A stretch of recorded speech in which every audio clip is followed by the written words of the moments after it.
Bienvenue sur la chaîne YouTube de We Love Devs.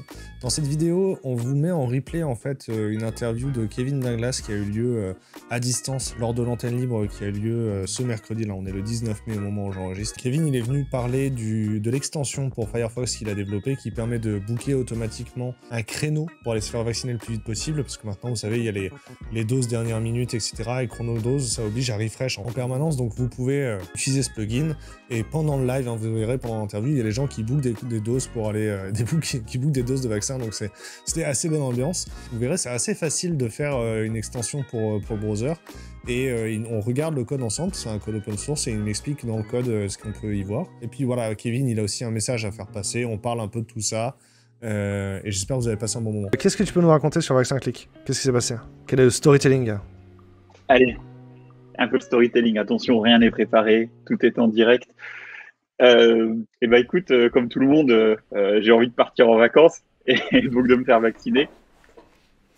Sauf que c'est compliqué. Je sais pas, je pense que tout le monde a pu voir ça. Donc, je me suis dit que j'allais pas passer 3 semaines à cliquer sur actualiser et que JavaScript c'est pas un langage terrible, mais ça a quand même un truc cool, c'est qu'on peut lui faire cliquer sur actualiser pour nous. Donc, pendant le pont, parce que nous on fait le pont chez les tilleuls, je me suis dit que j'allais faire un petit script pour essayer de me trouver un rendez-vous. Et puis finalement, je me suis dit que c'était pas très compliqué de sauver le temps de tous ceux qui souhaitent faire autre chose que passer leur vie sur Doctolib. Et donc, je l'ai publié sur les add-ons Mozilla. Et voilà, du coup, ça veut dire que si vous voulez vous faire vacciner, vous pouvez aller sur le site vaccin.click, installer l'extension pour Firefox, choisir les centres de vaccination dans lesquels vous pouvez vous rendre dans moins de 24 heures. Alors en fait, pour être exact, c'est avant le lendemain soir, la règle du gouvernement. Donc l'extension applique la règle du gouvernement. Et automatiquement, dès qu'un créneau sera dispo dans les centres que vous surveillez, une alerte sera donnée par le système d'exploitation et un onglet Firefox sera ouvert qui va vous permettre de terminer la réservation, d'accepter les conditions de Doctolib et puis d'aller vous faire vacciner jusqu'au lendemain soir. Voilà. Comment ça marche de faire une extension? Si on n'a jamais fait d'extension, par où on commence? Ouais, bah écoute, c'était mon cas, j'avais jamais fait d'extension. Donc en fait, à la base, tu sais, je développe un petit outil qui s'appelle Panther, qui est un outil de test end-to-end en PHP, qui utilise la spec WebDriver du W3C qui permet de manipuler les navigateurs. Donc à la base, je me suis dit, je vais utiliser ça. Et je me suis dit, bon, ça, c'est si je veux que ce soit utilisable, entre autres, par les gens de ma famille ou des trucs comme ça, c'est pas forcément terrible parce qu'il faut installer PHP, il faut un truc en tâche de fond, il faut limite un serveur. C'est pas... Et je me suis dit, bon, peut-être que je pourrais voir comment on fait ça avec un script qu'on met dans la console ou un truc comme ça. Et en creusant, je me suis dit, comment ça marche ces extensions de navigateur parce que ce serait quand même l'idéal finalement et le plus user-friendly. Et en fait, c'est tout con. Je pensais pas que c'était aussi simple que ça. Ça se décompose c'est juste un site web finalement qui est packagé de manière un petit peu particulière pour que ce soit installable sous la forme d'une extension navigateur. Ce site, en fait, ce site web, il est décomposé en 3 types de scripts. Si on veut parler un peu technique, on a un script dit de tâche de fond de background qui va être automatiquement lancé au lancement du navigateur et toujours s'exécuter en tâche de fond. Donc c'est une page HTML et éventuellement un script JS qui est lié, mais qui n'est pas affiché. C'est pour ça que c'est une fonction invoquée automatiquement là. Voilà. Il y a alors, le double parenthèsage. Si tu es sur le bon truc. Ouais, tu as le double. Il faut qu'elle soit tout instanciée et invoquée. Et c'est pour faire du async. Ouais, c'est ça, mais ça, c'est du JS classique, quoi. Ouais. Et c'est aussi pour pouvoir utiliser la synchrone. Et donc, tu as ça, tu as ce script qui tourne en tâche de fond. Ensuite, tu peux écrire des règles. Donc ça, tu trouveras ça dans le fichier manifest.json. Tu peux écrire des règles pour ajouter des scripts aux pages qui sont chargées par le navigateur. Donc là-dedans, tu as un truc content scripts, voilà, ligne 26. Ouais, je le vois.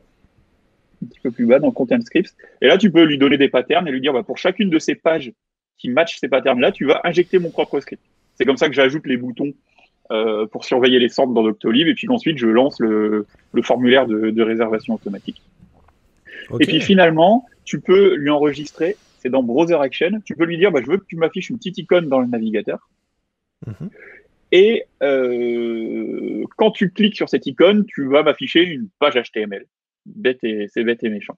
Et elle est là, la Browser Action. Et donc voilà, avec ces trois trucs-là. Exactement. Et avec ces trois trucs-là, tu peux faire ta petite extension. Et en fait, je ne savais pas non plus, mais les extensions de navigateur, c'est standardisé. Donc, il y a une spec du W3C qui définit ça. Et donc, tu as quelques API JavaScript supplémentaires que tu ne peux pas utiliser dans les pages web et qui sont dispo quand tu es en mode extension, qui te permettent de t'intégrer un peu plus en profondeur dans le navigateur, d'afficher des pop-up de notification, de faire dialoguer ton script en tâche de fond via un système d'événements avec les scripts que tu injectes dans les pages et manipuler les tabs, les onglets du navigateur, de fermer des pages, d'ouvrir des pages. Tu peux faire plein de trucs, en fait, qui sont, mais toujours via une API JavaScript. Donc, en fait, c'est très, très simple. Ouais, c'est beaucoup plus simple que ce que je pensais. Et normalement, même si je n'ai pas testé, normalement, cette spec, elle est implémentée par tous les navigateurs, sauf Chrome, pour l'instant. Donc, ça veut dire que si tu as Safari, l'extension, elle devrait fonctionner de base. Je vais juste pas essayer si ça marchait ou pas, mais c'est ce que dit la doc. Et pour Chrome, ils ont un système qui est un tout petit peu différent des autres, mais ils fournissent, en fait, Mozilla et eux fournissent un polyfill qui permet de faire en sorte que ça se comporte comme le standard. Donc, en théorie, ce code-là, il devrait aussi fonctionner sur Chrome et sur Safari, mais j'ai pas eu le temps d'essayer. Ouais, après, t'es ouvert aux contributions. Si un contributeur veut venir proposer, t'es content. Exactement. Tout le code est sur GitHub, c'est open source. Parce que là, il supporte très compliqué si vous regardez un peu. Et pour l'instant, il supporte que Doctolib, alors qu'en théorie, ça pourrait supporter les autres trucs de prise de rendez-vous. Après, à la base, je l'ai fait pour moi, et j'ai l'impression qu'à Lille, c'est surtout Doctolib qui est utilisé. Je sais pas si c'est le cas ailleurs aussi. Zenith a beaucoup de doses, quoi. Ouais, mais que ce soit Zenith, le gros centre à Gaillan Expo à Douai, le centre de Villeneuve de Marc et tout ça, ils sont tous sur Doctolib. Je sais pas. Voilà. Alors, c'est vite ma dose. On va aller voir vite ma dose rapidement. Je suis curieux parce qu'en fait, effectivement, j'ai l'impression que les gros vaccinodromes sont sur Doctolib. Ouais. Ça confirme rien ce que tu dis. Et je pense que les privés ont pu prendre d'autres solutions. Mais effectivement, j'ai que du Doctolib. Hein. Alors effectivement, Flexbox nous dit que faut payer 30 balles pour être sur le Chrome Web Store. Donc ouais, il y a peut-être des trucs de prix. Et ça, c'est le truc le plus chiant. C'est-à-dire qu'au départ, quand j'ai publié l'extension lundi, j'avais pas encore... Enfin, en fait, j'avais soumise aux add-ons Mozilla, mais il faut le temps qu'ils fassent une relecture de code pour vérifier que ce soit pas un malware ou quelque chose comme ça. Ça prend un petit moment. Chez Liévin, ils en ont chez Maya. Ouais. Et si l'extension n'est pas signée, et ça a l'air d'être pareil sur tous les navigateurs, c'est chiant à installer. Il faut installer les versions de développement du navigateur. Donc il y a quand même cette contrainte-là que tu n'as pas pour les sites web et que tu as pour les extensions. C'est qu'il faut que pour que ce soit installable facilement dans le navigateur, il faut que ce soit vérifié et signé par l'éditeur du navigateur. Et en fait, je vous ai pas partagé mon onglet, mais moi je regardais ça. Et à Lille, effectivement, les centres sont tous Docto. Et il y a la pharmacie du Bizet qui est sur Maya. Et sinon, tac, j'ai trouvé là un Ordoclic pharmacie à Hénin-Beaumont. Et à Liévin, il y a un centre de vaccination qui est sur Maya. Mais sinon, il y en a un qui prend que le téléphone d'ailleurs, à Vimy, dans le 62. Mais ouais, il n'y a que du Doctolib. Hein. C'était donc une bonne confirmation. Et c'est dommage d'ailleurs. Hein. Ouais. Parce que j'ai du mal à comprendre. On en a discuté un petit peu d'ailleurs à vélo, il me semble. Mais j'ai du mal à comprendre pourquoi un truc comme ça, c'est pas géré directement par l'ARS ou le ministère de la Santé ou un organisme public comme ça. Quoi. Et qu'on soit obligé de passer par Doctolib pour gérer ça, qui en plus déjà eu dans le passé des gros problèmes de gestion des données personnelles, médicales et tout ça. Je pense que c'est un peu comme Amadeus, parce que les grands hôpitaux, les hôpitaux publics, ils ont installé Doctolib pour gérer leurs dossiers patients en intérieur. Donc, ils ont un logiciel de Doctolib qui fournit pour ça. Du coup, c'est plus facile pour eux de prendre Doctolib ensuite, même si Keldoc ou Maya fonctionnent, vu que les grands hôpitaux ne l'utilisent pas, en fait, ils vont sur Doctolib plus facilement, quoi. Ah ouais, ça, après, changer Doctolib par Keldoc ou Maya, ça réglerait pas spécialement le problème, c'est juste ça pourrait être... Enfin, on a investi beaucoup d'argent public dans l'appli Tous Anti-Covid qui, a priori, fonctionne pas très bien. En tout cas, pour la partie détection des contacts. Peut-être que ça aurait été plus utile de développer un service public de réservation de rendez-vous médicaux. Je sais pas. Ouais, puis si elle Puis, avait été open sourcée correctement, on aurait peut-être il y aurait, plus fait la promotion. et puis, on aurait pu rajouter ce type de fonctionnalité qu'il y a dans l'extension directement dans le site. Ce qui aurait été, en termes d'accessibilité, parce que une gestion de file d'attente, comme ça, bon, les gros festivals Yeah. de musique, de métal et tout ça, ils arrivent à le faire. Il n'y a pas de raison que l'État français n'arrive pas à le faire. Ça pourrait marcher autrement, quand on pourrait, plutôt que d'avoir installé une extension qui fait du polling comme ça pourrait tout à fait être le site qui propose de s'inscrire sur une file d'attente, puis dès qu'il y a un rendez-vous de dispo, Mm. ça t'envoie un mail et ça te dit d'y aller. Ce serait quand même plus simple. Bah, il y avait la Covid list, là, une liste où tu pouvais t'inscrire pour dire que tu étais volontaire pour les doses, mais les centres l'utilisaient pas. Ils n'allaient pas dire sur Covid list, on a des Ouais, doses de libre. parce que ça doit être un peu Voilà. contraignant. Mais ça pourrait être automatisé à la manière de l'extension, en fait. Bah, c'est vrai que Sauf dans les que si centres, tu ils ont fais déjà ça, des gens au téléphone pour gérer les plannings, tu vois. ouais. C'est...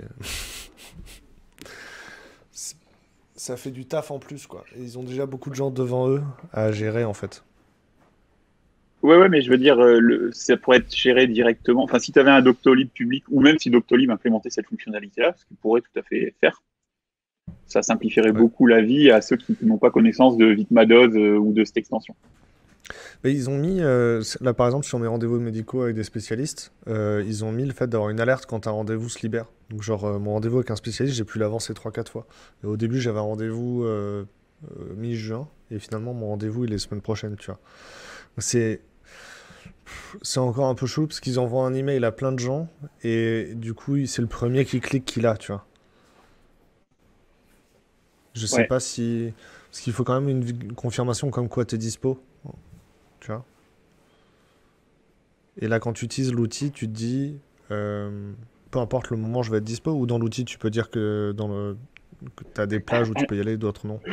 Alors, en fait, dans l'outil, il y a un bug. Enfin, il semble y avoir un bug. Je l'ai pas eu quand j'ai réservé pour moi, mais au final, je vais peut-être laisser comme ça. Je m'explique. La manière dont je l'ai codé, qui ne marche pas, c'est que normalement, quand tu ouvres la petite pop-up, tu as deux options. Tu lui dis soit tu m'ouvres un onglet et depuis ce matin, tu m'envoies une alerte quand il y a un créneau. Et donc là, tu finis la réservation toi-même, tu choisis les créneaux qui Mhm. t'intéressent et puis c'est bon. Et puis c'est réglé. Mais il faut quand même être devant ton écran au moment où tu as la notification pour finir la réservation avant que tout soit pris. Et il y a une autre option réservée automatiquement qui, elle, est plus bourrin, et qui va sélectionner le premier créneau dispo, le prochain créneau dispo pour le premier rendez-vous, le premier créneau dispo pour le Ouais. deuxième rendez-vous, valider tous les formulaires et passer la réservation. Alors chez moi, ça a marché. Alors les formulaires des centres d'octo, ils sont un petit peu différents et il y a pas mal de gens qui me remontent que pour eux, ça fonctionne pas. Et en fait, quand ça fonctionne pas, il y a un fallback qui est prévu dans le code. Ça repasse sur le mode classique et donc ça ouvre Ouais. l'onglet à l'endroit où ça s'est arrêté, quoi. Donc tu peux finir à la main. Ouais. Donc, alors, je vais peut-être essayer de corriger ça quand même. Le problème, c'est que c'est très dur à reproduire parce qu'il n'y a pas de sandbox ou de trucs comme ça pour Doctolib. Donc, faut trouver des créneaux qui sont dispo. Mais au final, c'est peut-être pas plus mal finalement ce bug parce que ça, effectivement, faut quand même être un peu devant son écran. Mais par contre, ça force les gens à vérifier qu'ils soient bien dispo pour le créneau qui va être pris, quoi. Sans vouloir rentrer dans le complot de ça, c'est que les premiers incendiaires de Doctolib et qui a une sœur un peu connue. Bon, Oui, ouais. C'est du classique, en ça. vrai, ouais. C'est du Je classique. t'écoute. Ouais. Après, même s'il n'avait pas une sœur un peu connue, je pense que de toute façon, il y a quand même une volonté du gouvernement de favoriser l'écosystème tech français et de le valoriser, ce qui en soi n'est pas spécialement déconnant d'ailleurs, hein. La question, enfin, je veux dire, valoriser Skyway ou OVH en disant on a des compétences techniques qui sont bonnes, faut que c'est plutôt bien. Le faire pour Doctolib en soi, c'est plutôt bien aussi. La question, c'est que ça touche quand même à un service public essentiel en France et que est-ce que vraiment, en fait, ma question, c'est pas vraiment une critique de Doctolib, c'est plutôt de dire est-ce que les fonctionnalités qu'ont Doctolib, même en dehors du contexte du Covid, est-ce que ça devrait pas être géré directement par la CEPAM, le ministère de la Santé ou un truc comme ça, et ça devrait être un site Ouais. d'État, quoi. Je suis assez d'accord. Ouais, et c'est. il y a la direction interministérielle du numérique qui pourrait peut-être produire ce type d'outils. Ils produisent déjà beaucoup de choses sur Betagouv. Il y a aussi, en fait, les projets publics sont souvent envoyés à l'informatique de la Caisse des dépôts. Ils font des compétitions pour avoir des institutionnels qui prennent le projet ou non. Euh, Qu'est-ce qui aurait pu se passer? Il y a aussi une notion qui revient régulièrement, c'est une agence nationale pour le développement et pour le logiciel qui servirait l'État plateforme. Il faut quand même avouer que la digitalisation des services numériques, elle s'est vachement améliorée. Genre le France Connect, ça marche pour de vrai. Tu vas rapidement d'un service à l'autre. J'ai changé Même les l'adresse impôts, sur c'est vachement mieux que ça, ce que Ouais. ça a été. Je me souviens du début avec l'applet Java, un peu impossible à utiliser. Maintenant, on peut dire que ça marche plutôt bien, effectivement. On part de loin, ça s'améliore, hein. Il y a quand même encore sur amélie.fr, tu as quand même.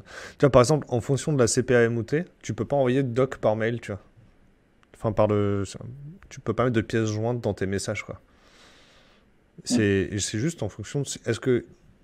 Là, tu vois, par exemple, à Chaumont, ils le font, mais à Lille, ils le font pas. C'est Ouais. c'est aussi les process métiers adaptés derrière le logiciel, quoi. Alors, il y a des gens qui essayent le tool, hein. Hein, le centre qui a été Ah ouais, mais force j'ai de faire. plein de retours de plein de gens par email, par message privé. Ça, c'est assez impressionnant. Il y a en tout cas, ce que ça montre à ma petite échelle, c'est qu'il y a quand même une grosse demande pour se faire vacciner. Parce que le nombre de Ouais. personnes journalistes ça, qui m'ont contacté pour ce truc qui est quand même pas grand-chose en termes de code, et qui envoient des messages de remerciement parce que ça faisait trois jours ou une semaine qu'ils galèrent pour trouver un créneau. Bon, Ouais. j'ai l'impression que le fait que la vaccination avance doucement, c'est plutôt dû au manque de doses aux gens qui veulent pas se faire vacciner, quoi. En tout Ouais, cas, c'est pour clair. le moment, il y a encore un gros pool de gens qui sont en attente de se faire vacciner. J'étais très déçu. Clément est parti dans le chat, mais Clément, il s'est fait vacciner hier et il a fait la blague de la 5G, quoi. Alors que tout le Ah, monde a fait la blague de la 5G. Je sais pas si même moi je l'ai pas faite. Tu crois que je l'ai faite ou pas? Je vais regarder. Parce que moi, ça fait un moment que j'ai eu ma dose. Je vais faire ma deuxième dose vendredi, je crois. C'est ça? Ah non, c'est semaine prochaine? Non, deuxième dose. Ah, il me reste 2 semaines, c'est le 4, ma deuxième dose. C'est 6 semaines entre les doses? Ouais, beaucoup. Alors, qu'est-ce qui se passe dans le ouais, chat? c'est un truc comme ça, hein. Faut avoir le Alors, Valgrind long. j'ai vu qu'il y avait des questions ou des remarques sur le fait que tu m'entends encore? Ouais, moi je t'entends très bien. Alors, attends, je crois que j'ai un petit problème. Alors, les AirPods avec le Mac, c'est l'enfer.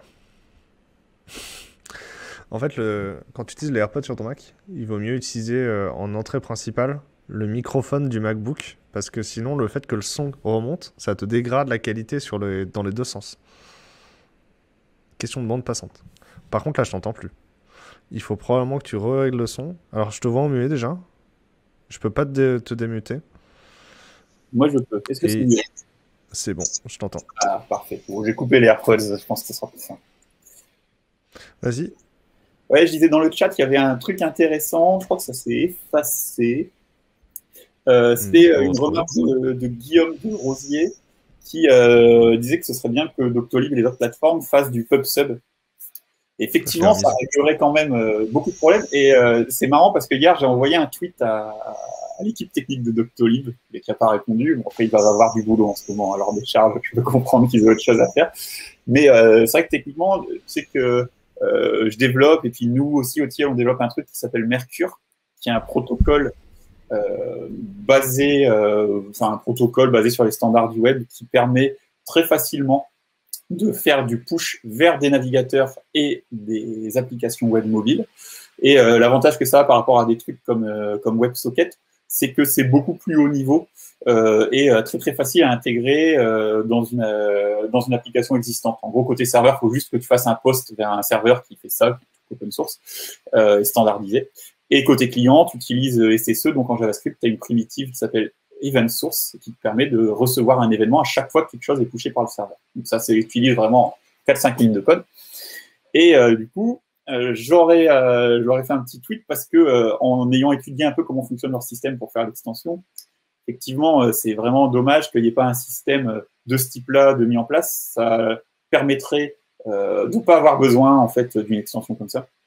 Permettrait tout simplement que les gens laissent ouvert la page dans un coin et puis que dès qu'il y a un nouvel événement, tous les gens reçoivent une notification et que le navigateur affiche la notification pour pouvoir réserver instantanément. Puis ça permettrait aussi aux applis comme Vitmados ou même à l'extension de recevoir une notification dès que des centres sont dispo. Et l'avantage de faire ça, c'est que ça consomme beaucoup moins de batterie pour les téléphones mobiles et puis ça consomme beaucoup moins de ressources qui coûtent cher côté serveur. Parce qu'au lieu d'avoir des gens ou des applis qui font actualiser toutes les 20 secondes pour voir s'il y a quelque chose de nouveau, là, tu as juste un événement qui est touché à chaque fois qu'il se passe quelque chose. Et les mécanismes de broadcast, SSE et tout ça, c'est quand même hyper optimisé. Ça marche bien depuis longtemps. Là, ça coûte presque rien. Il y a un commentaire qui dit que, en fait, comme chaque boutique peut configurer son workflow, ça change à chaque fois le formulaire. Tu peux pas savoir qu'est-ce qui va se passer après le formulaire, quoi. Ouais, alors en fait, là, ce qui est cool, c'est les gens qui vont remonter les pages où ça merde. Parce que du coup, en tout cas, quand il y avait encore des rendez-vous dispo, qu'on voyait qu'il y avait du AstraZeneca, j'ai fait en sorte que ça gère quelques cas différents. Parce que tu peux faire du code en fait, c'est toujours les mêmes. La manière dont ils ont fait le truc, c'est plutôt bien foutu. Ils ont un petit framework front CSS, là. Et donc, c'est toujours les mêmes blocs quand même qui s'affichent. Donc, l'extension, elle essaye de trouver les blocs classiques et puis de les remplir et puis de terminer. Mais il y a encore des cas particuliers. Donc, si vous avez des pages sur lesquelles ça fonctionne pas, envoyez-les. Comme ça, on peut... il faut sortir le code source, j'imagine.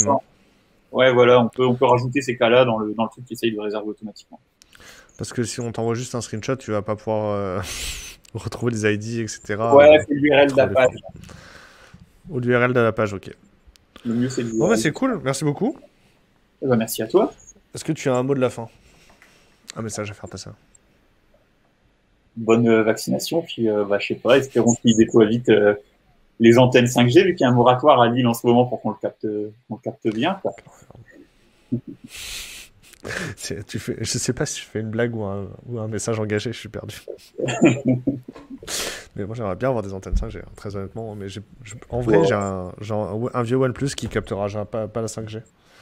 Moi, ça me manque pas plus que ça. Très honnêtement, j'ai pas beaucoup d'avis sur la question parce que d'un côté, j'ai l'impression que c'est pas ça qui consomme le plus d'énergie et que c'est pas le truc le pire en termes de pollution.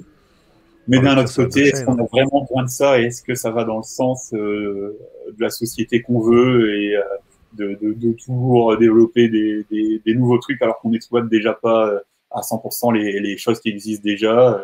Si c'est pour faire balancer encore plus de pubs et encore plus de trackers, je sais pas si c'est un gros intérêt. Je suis un peu mitigé sur la question.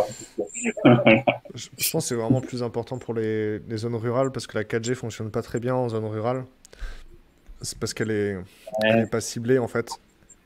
Et la 5G c'est mieux que le WiMAX ou la fibre pour les zones un peu plus éloignées du réseau, quoi. Ouais, je suis d'accord. La fibre, je sais pas quand même. L'idéal, ce serait quand même que si on a un service public, encore une fois, du numérique et que même si tu habites à la campagne, tu puisses avoir de la fibre, ce serait quand même l'idéal plutôt que de la 5G qui va d'abord être déployée de toute façon dans les grandes villes et là où il y a du monde et il faudra 10 ans pour que ça arrive à la campagne dans tous les cas. La fibre, ce qui se passe, c'est que tu vois, ma mère elle habite à 500 mètres de la rue principale du village. Et la fibre, elle va jusque dans sa rue. Et pourtant, en fait, les 5 derniers mètres, ça a été un bordel parce que on ne trouvait pas la gaine, il a fallu péter du béton, etc. Tu vois. 5G, c'est quand même beaucoup plus simple. Tu vois. Tu mets une antenne.